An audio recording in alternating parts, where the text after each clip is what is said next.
C'est avec le même plaisir de vous informer que je vous retrouve au rendez-vous de cette édition. Tout de suite, les grandes articulations des informations qui l'ameubleront. Le ministre des Infrastructures et des Transports, Sikoti, a procédé ce mardi à l'ouverture d'un atelier portant sur l'évaluation du plan annuel exercice 2018 au profit du ministère dont il a la charge. Nous en parlerons dans ce journal. En prélude au démarrage des travaux de construction de la digue immergée d'Avlekété dans le cadre de la protection côtière, le ministre du cadre de vie a effectué une visite au port autonome de Cotonou ce mardi 15 mai 2018. Vous en saurez davantage dans un instant. Et puis en interactualité, jeudi prochain, les Burundais vont se prononcer par référendum sur une réforme de la Constitution et qui pourrait permettre au président Pierre Nkurunziza de rester au pouvoir jusqu'en 2034, confortant ainsi un pouvoir de plus en plus autocratique dénoncé par des ONG et membres de la société civile exilés. Voilà l'essentiel en ce qui concerne le sommaire.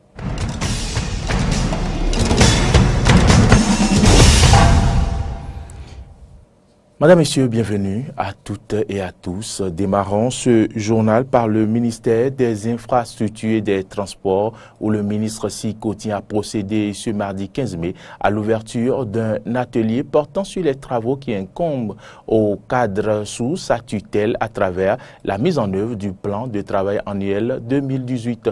L'autorité ministérielle a lancé officiellement les activités du plan annuel 2018 qui permettront la revue du programme déjà exécuté, de faire la synthèse des avancées, des difficultés rencontrées et de s'inscrire dans la perspective de leur aplanissement afin d'atteindre les objectifs visés. Je vous invite à suivre un extrait des propos de Sikoti, ministre des Infrastructures et des Transports, lors de la cérémonie d'ouverture du dit atelier. Il est au micro de Aristide Setti et Fréjus Fiossi.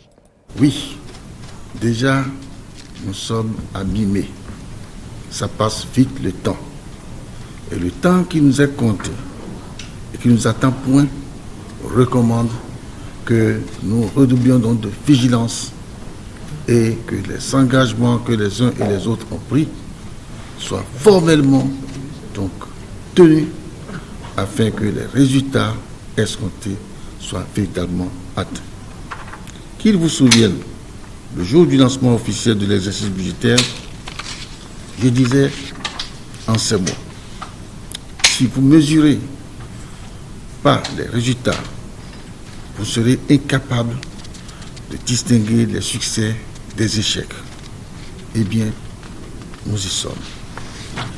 Et puisque nous y sommes, la revue de l'exercice, l'exécution du plan de travail annuel du ministère en charge des infrastructures et du transport au titre du premier trimestre 2018, qui nous rassemble pour 2 jours, est une occasion pour nous tous de partager les informations relatives à l'exécution du budget de notre département et ce, en vue de mesurer les succès et les échecs qui ont pu être enregistrés au cours du trimestre sous revue.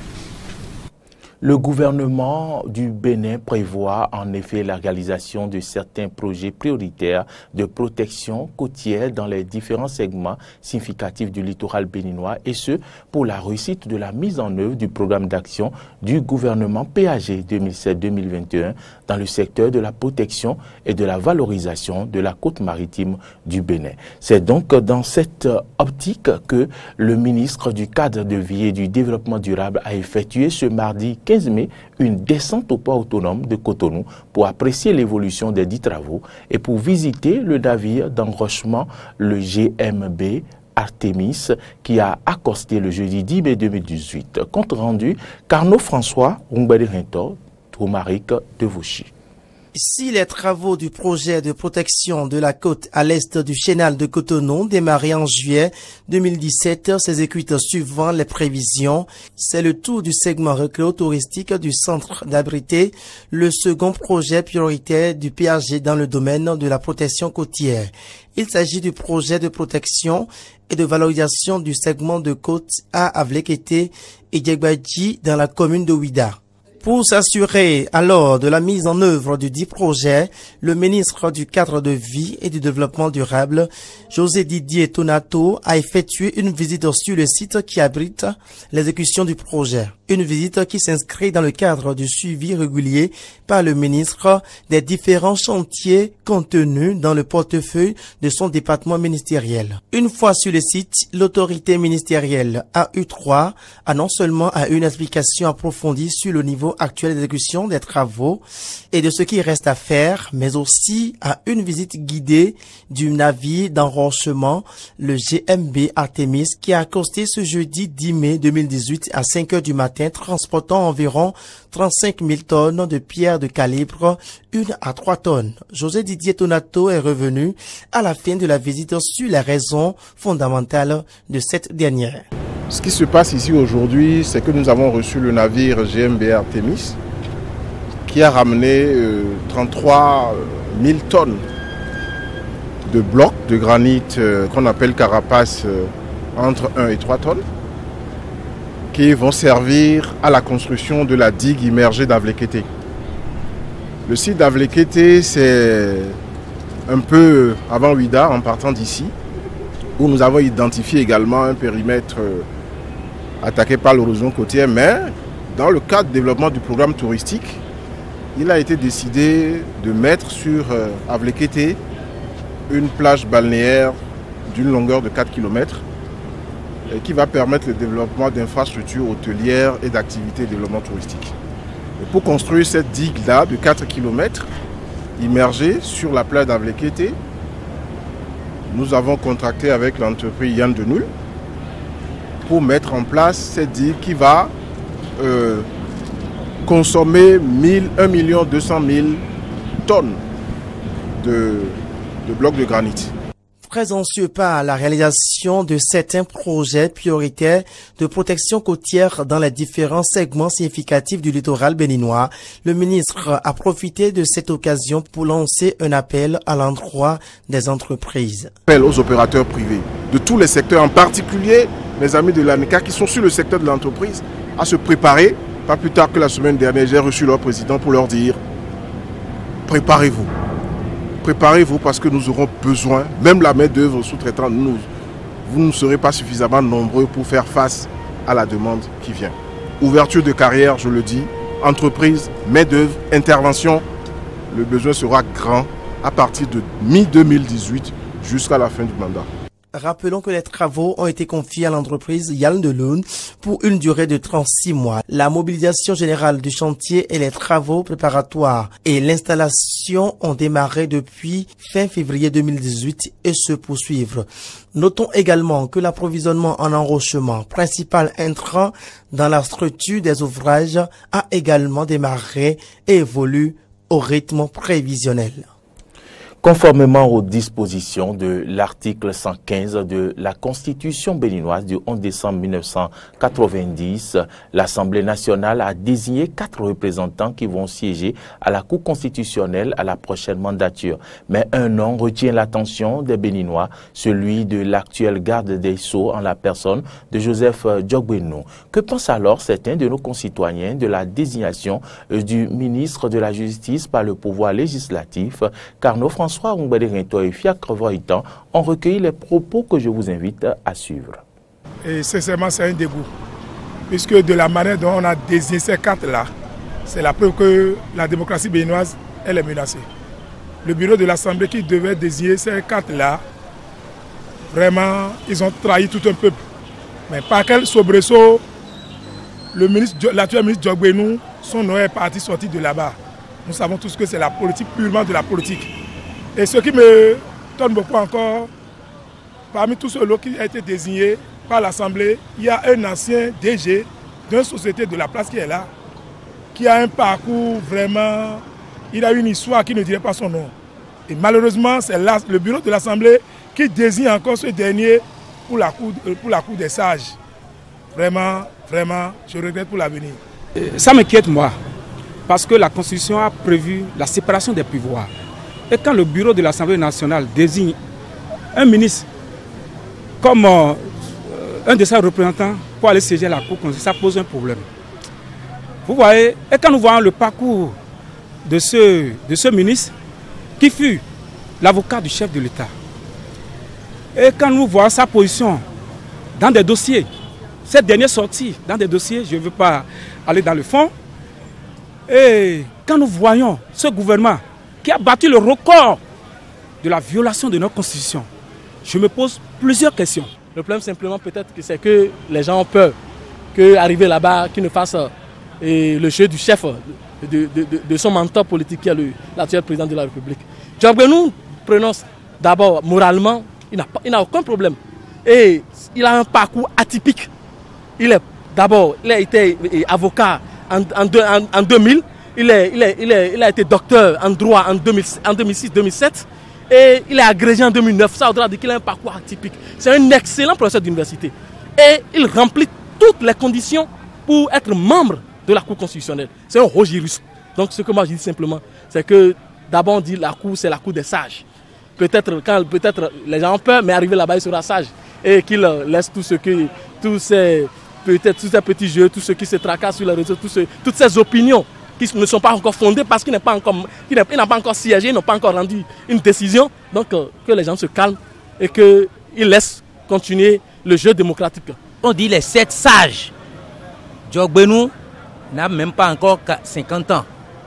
Il n'est pas sage. Non. Les autres sont là, bien sûr.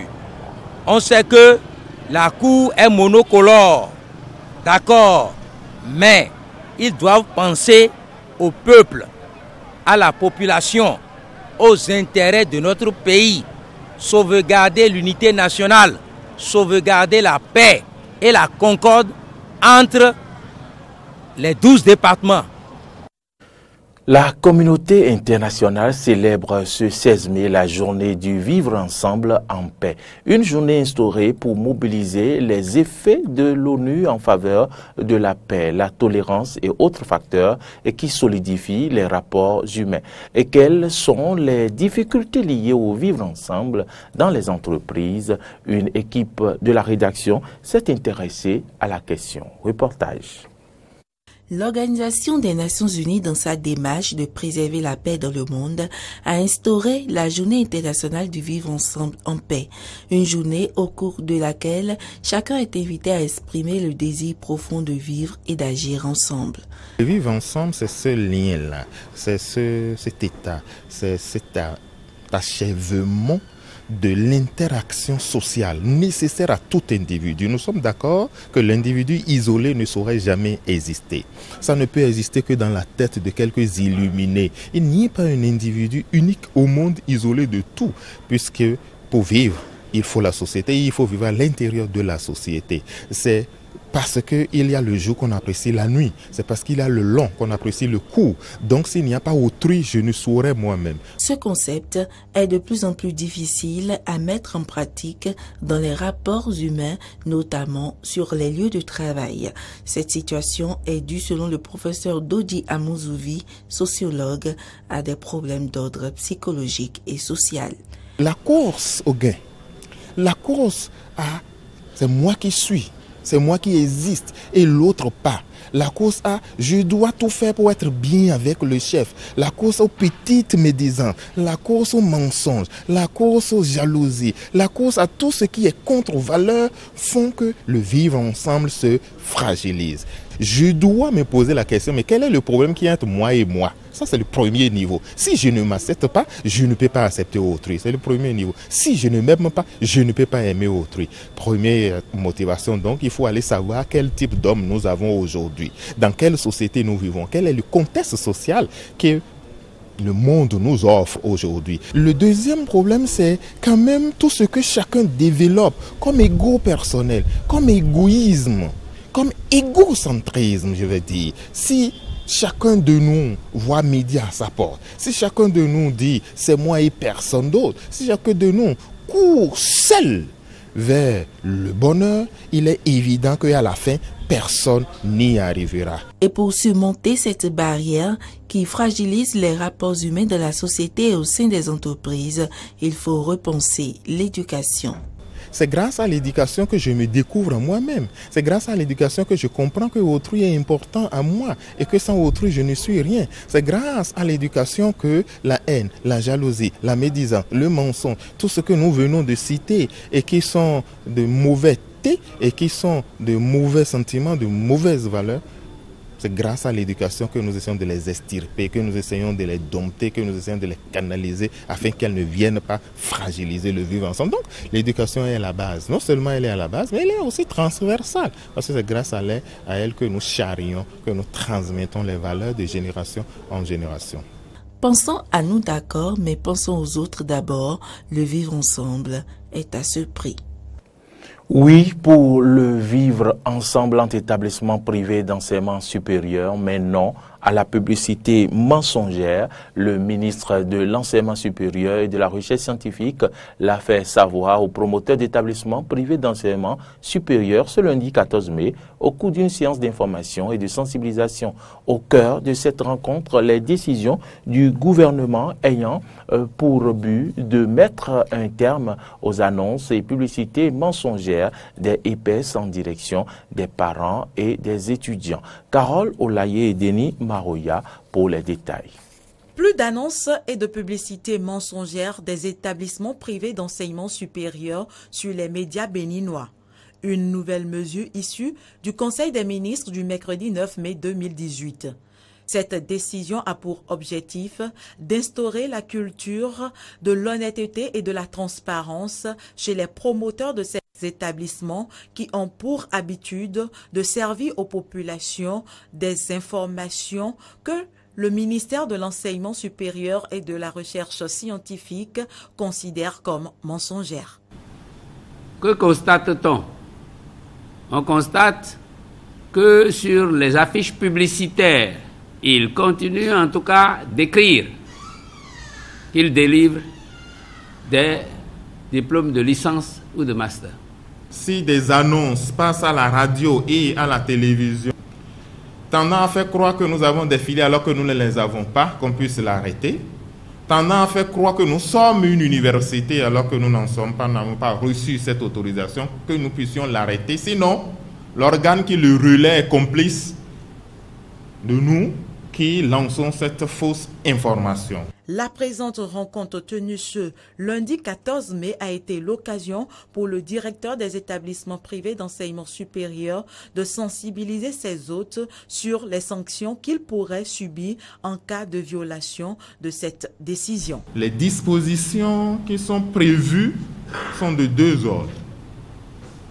Il y a d'abord une amende selon le degré tel que le juge l'appréciera. Et l'amende va de 500 000 à 100 millions. Et une privation de liberté qui va, selon les cas, de 3 mois à 5 ans d'emprisonnement.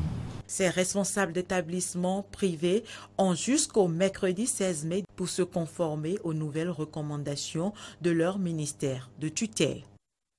Allons à présent au ministère du Plan et du Développement où Horacia Djordji et Fiacre Voitan ont assisté, toujours dans la matinée de ce mardi 15 mai, à l'ouverture de la revue du portefeuille des projets financés par l'Agence française de développement. Une rencontre dont l'objectif est d'apprécier la performance globale du portefeuille et d'échanger sur les difficultés qui entravent leur mise en œuvre. Suivez le reportage. L'Agence française de développement accompagne depuis plusieurs années les projets de développement du Bénin. La revue de ce 15 mai 2018 est donc une occasion pour faire le bilan de l'exécution des projets financés dans les domaines prioritaires que sont l'énergie, le développement humain, les secteurs sociaux et l'agriculture. Des projets signés à partir de 2014 dont le taux d'exécution financier tourne autour de 14%, donc faible. L'enjeu majeur aujourd'hui pour nous est donc celui de la mise en œuvre, du respect des délais impartis et des engagements pris. Cette revue doit nous permettre d'identifier collectivement les contraintes, les freins et les difficultés qui tendraient à ralentir la mise en œuvre des projets pour lever autant que faire se peut les blocages et faciliter leur exécution. Selon l'ambassadrice de la France près le Bénin, cette revue intervient à un moment où les engagements financiers de la France se sont considérablement accrus. Elle est par ailleurs revenue sur quelques chiffres des engagements de l'AFD. Les nouveaux engagements de l'AFD au Bénin se sont élevés en moyenne, tous instruments confondus, à 66 millions d'euros, soit à peu près 43 milliards de francs CFA par an, contre 10 millions d'euros en moyenne annuelle pour la période précédente. C'est donc une augmentation très sensible, comme vous le voyez. Pour 2018, l'agence a d'ores et déjà approuvé 16,2 millions d'euros de financement et prévoit d'engager au total sur l'année 115 millions d'euros. Le montant global du portefeuille s'élève aujourd'hui à 283 millions d'euros, 186 milliards de francs CFA. Le ministre d'État du Plan et du Développement, Abdoulaye Biotchane, tout en remerciant l'AFD pour son appui financier à la mise en œuvre du programme d'action du gouvernement, a rappelé le mécanisme mis en place pour le suivi de ces projets. Je voudrais vous rassurer que le gouvernement a pris les mesures nécessaires à travers les différents mécanismes de suivi.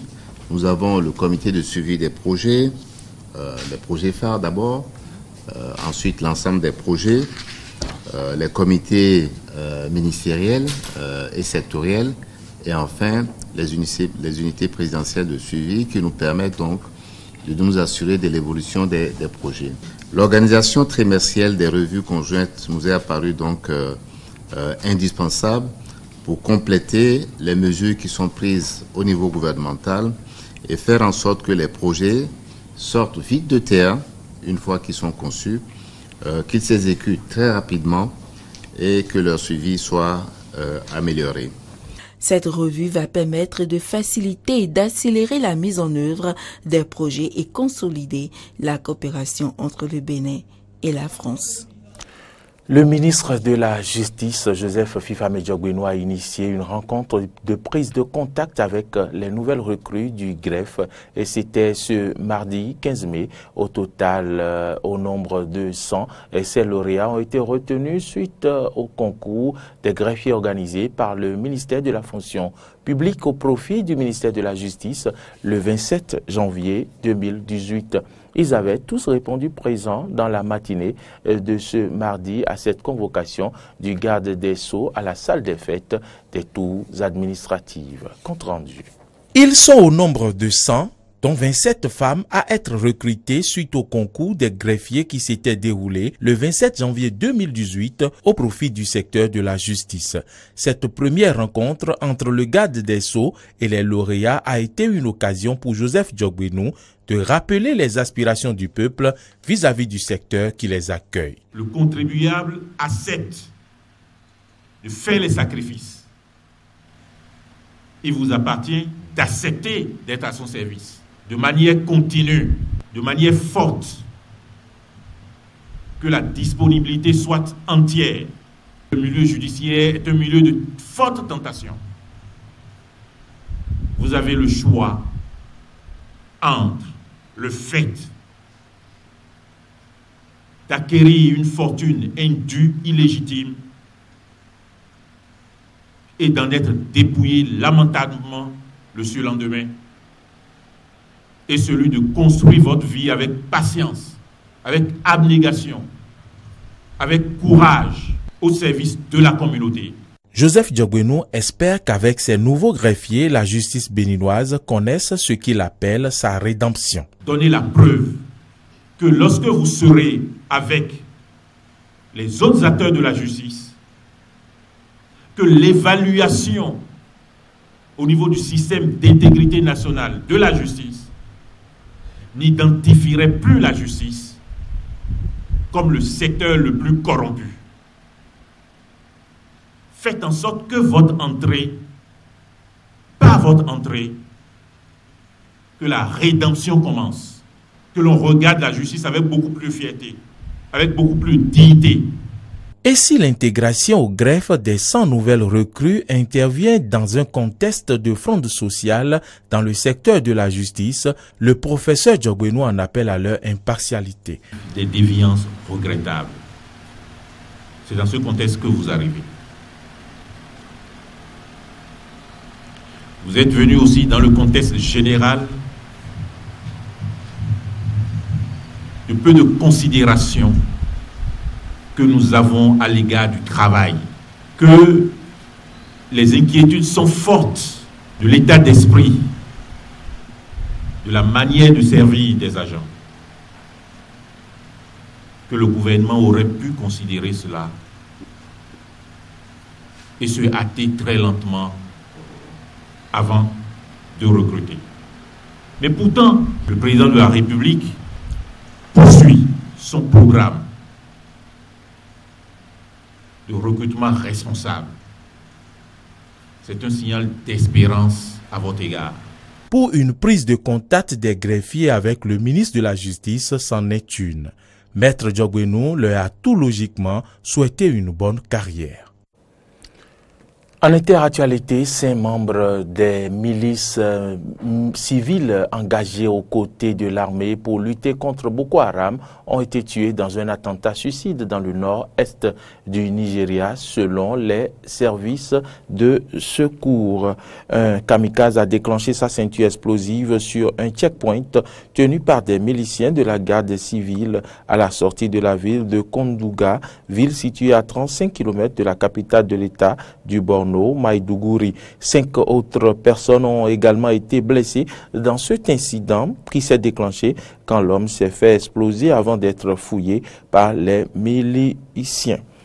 Les Burundais se prononcent jeudi par référendum sur une réforme de la Constitution qui pourrait permettre au président Pierre Nkurunziza de rester en place jusqu'en 2034, confortant ainsi un pouvoir de plus en plus autocratique dénoncé par des ONG et membres de la société civile exilés, avec des opposants impuissants en exil pour la plupart sous la coupe d'un régime brutal pour les autres. Il ne fait guère de doute que le test qui permettrait à M. Nkurunziza, 54 ans, et au pouvoir depuis 2005, de briguer 2 mandats de 7 ans à partir de 2020 sera adopté.